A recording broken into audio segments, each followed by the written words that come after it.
past is not something we should be using to guide anything other than to know that whatever we're doing is creating more mess, more destruction and more cruelty.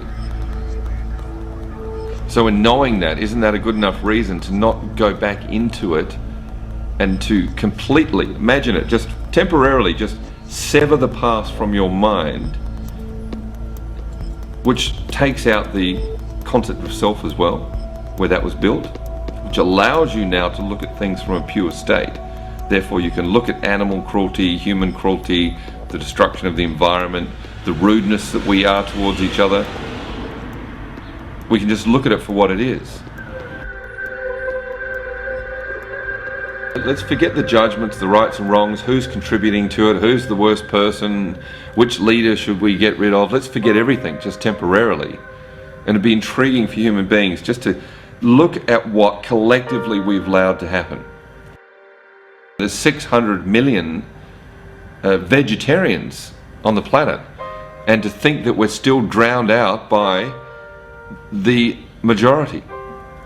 Completely drowned out. Wouldn't feel like, percentage wise, let's say that's around 10%, doesn't feel like a 10% voice.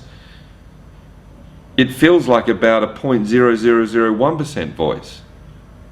You feel completely, you feel like everywhere you look you're drowned out by the others and what they do, because they're all about progression and control, and so they're more forceful in their approach to life. So of course they're drowning it out. But if everyone could just stop for a second, forget the past and have a look, I think we'd all see the same thing. Let's just have a look at what we have collectively created, including the good people who haven't done enough. They haven't said no. They haven't led the way. They haven't showed people what's going on and this has to stop. Not enough, obviously. That's the facts. For them to admit that, for everyone just to be honest about the reality of what we've created. And I still think the animal issue is enough. To think we have such a thing called a slaughterhouse?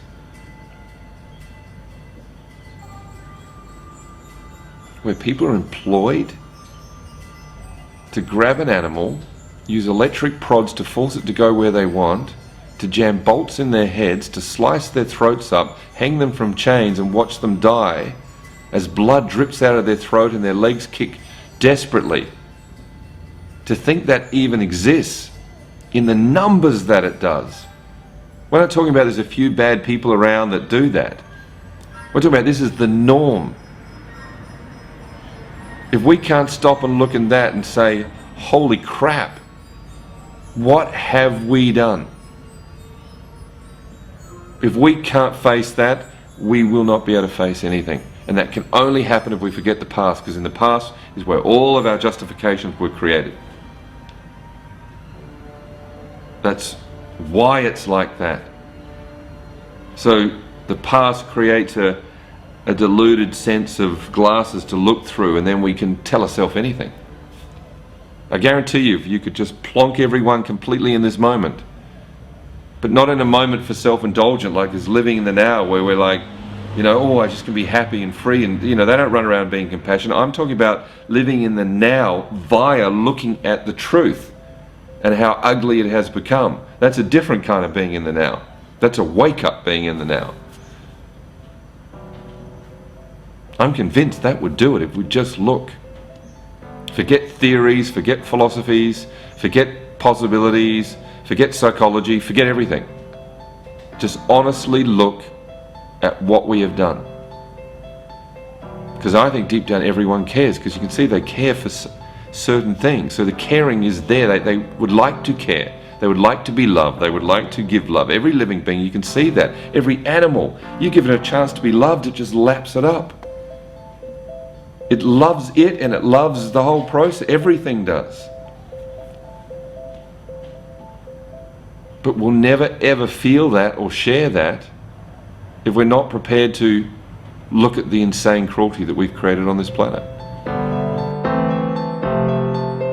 Statistics show that as many as 140 billion animals are killed every year for human consumption as food, clothing, entertainment and research.